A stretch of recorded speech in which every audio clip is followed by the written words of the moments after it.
Pourquoi tu prends autant de temps à faire des vidéos?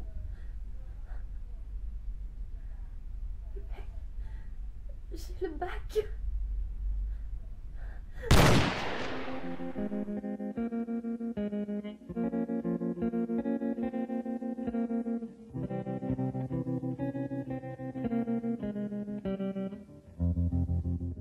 Le lion ne s'associe pas avec le cafard.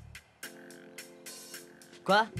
Salut à tous, c'est la fille au soufflé. Restructuration budgétaire avec moins de qualité, moins de cheveux, mais un nouveau décor, ce qui va pas m'empêcher d'amener du girl power dans vos vies.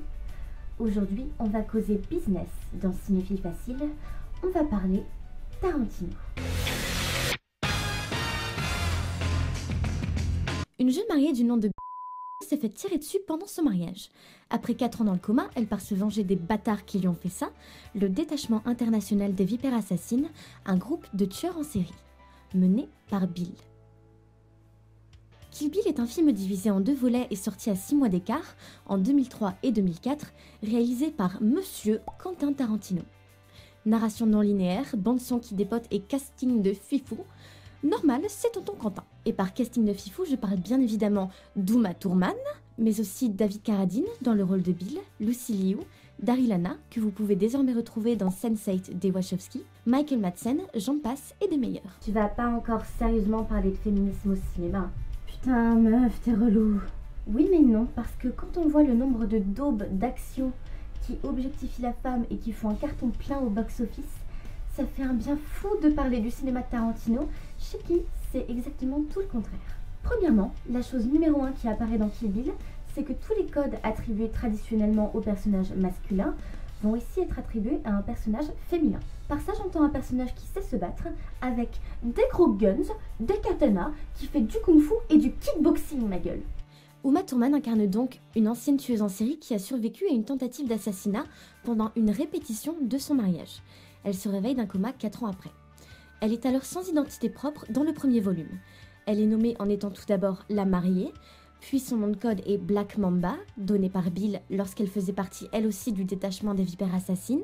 Puis on apprend qu'elle est la mère de, et qu'elle se faisait appeler Arlene le jour de son mariage. Ce n'est que très tard dans le deuxième volume qu'on apprendra son véritable nom, Beatrix Kiddo. On est donc en présence d'une femme caméléon, mais aussi d'une femme façonnée par autrui plutôt que par elle-même. Le patriarcat, match? Les injonctions à la féminité? Non? Dans ta gueule, Society! Puis de fil en aiguille, on va voir par de nombreux flashbacks les étapes de sa transformation pour parvenir à sa soif de vengeance, qu'elle va commencer en butant calmement un camionneur qui veut abuser d'elle. Mais tous les personnages féminins ont droit à un traitement tout aussi badass, que ce soit l'héroïne ou les personnages secondaires qu'elle doit affronter dans sa quête. On peut par exemple parler du cas de Vernita Green, sa première victime, tueuse en série, mère de famille, qui cache des armes dans les paquets de céréales. Et où c'est-il donc que Béatrix elle va buter Vernita? Dans la cuisine. How cute. On a aussi Oren Ishii, dont Tarantino nous dévoile la jeunesse dans tout un chapitre entièrement en animé japonais. Elle prend les choses en main et venge ses parents en étant gamine, elle tient la jante masculine par les couilles, qu'elle va mener d'une main de fer dans sa propre association de tueurs à gages. Le personnage apparaît physiquement comme étant délicat et fragile comme une geisha, mais attention parce que Lucy Liu, faut pas la faire chier. Enfin nous avons Elle Driver, qui est tout le contraire de l'héroïne. Elle est présentée comme le fantasme masculin par excellence. On la voit pour la première fois dans une aguicheuse petite tenue d'infirmière, prête à buter Béatrix dans son sommeil, puis plus loin, on les voit s'écharper jusqu'à la mort. Vas-y Gérard, rajoute de la boue. Non. Dans Kill Bill, c'est indubitablement Elle Driver qui correspond le mieux à la définition de vipère assassine. Tout à l'heure, je parlais de maternité et ça va également être un des enjeux principaux du film et un vecteur majeur de la trajectoire de Béatrix.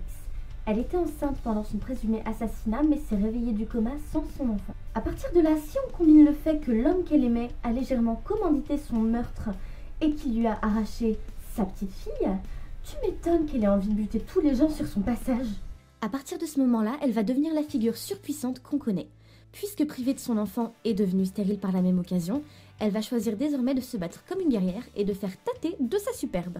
Et si vous comprenez pas le pourquoi du comment, je vous invite à mater Avengers Age of Ultron, dans lequel Black Widow donne un monologue qui raconte globalement la même chose. Mais revenons à Tarantino, puisque Béatrix va enchaîner les identités et les costumes pour atteindre ses cibles, en passant d'une tenue de combat jaune de guerrière pour en finir avec Oren, à une tenue de ville de maman lorsque viendra le moment de récupérer sa fille, et d'affronter son pire cauchemar. De plus, Béatrix est certes une femme d'action, mais c'est également une femme qui parle peu, caractéristique qu'on pourrait plutôt prêter à un personnage masculin dans un film de Michael Bay.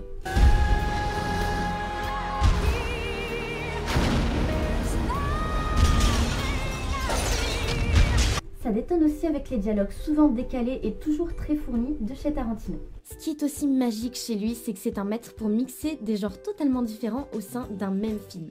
Kill Bill est donc un gros collage de plein de genres différents. On retrouve le bon gros drame, le film de kung-fu, le western spaghetti pendant les scènes de kung-fu, mais aussi de l'animation comme j'en ai parlé, et même des références au cinéma français lors du générique de fin. Oh, mais j'ai failli oublier, Bill. Parlons-en, si Grand Méchant se paie le luxe d'avoir son nom dans le titre des films, ce con n'apparaît pourtant à la caméra que dans le 2e volume. Tarantino a des balls grosses comme des boules de billard, il pose ses coronets sur ta table et il te sort le personnage phare en hors-champ pendant tout un film. Boum, c'est qui le papa? Bill est le meneur de sa petite troupe de vipères, enfin.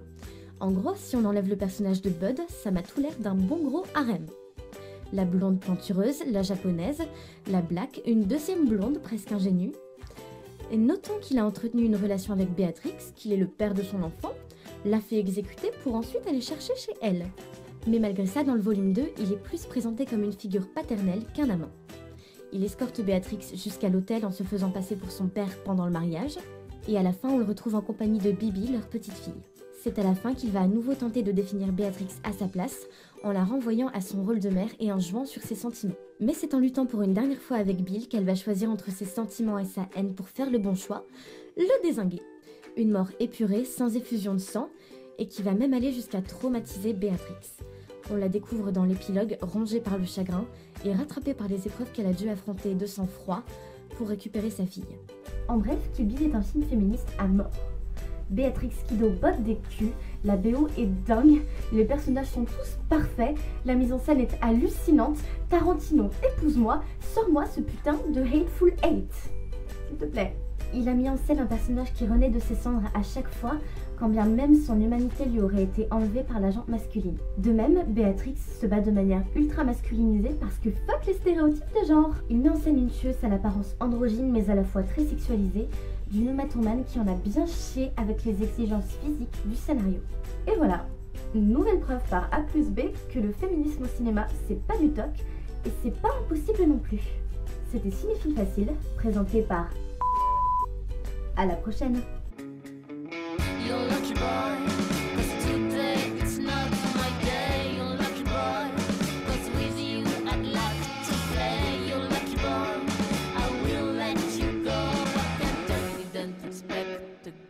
To come to blow.